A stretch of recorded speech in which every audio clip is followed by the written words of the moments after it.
The year is 1905, and London's infamous fog rolls in thicker than ever. But this time, it brings a sound like no other. Not the familiar mournful blasts, but a cacophony. Suddenly, every single foghorn along the River Thames and its bustling docks, active or long dormant, began to blast in a relentless, dissonant chorus.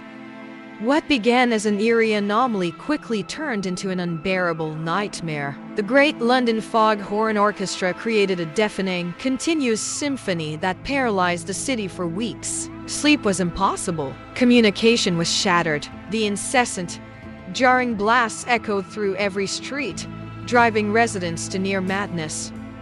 Authorities were baffled. Naval engineers inspected every horn, but found no human intervention. Theories swirled.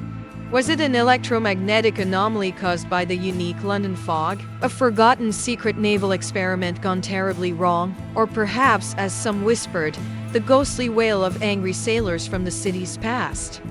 The city tried everything. Military bands attempted to play over the noise, only adding to the cacophony. Citizens fled to the countryside, seeking refuge from the relentless sound. The very fabric of London life unraveled under this bizarre auditory assault.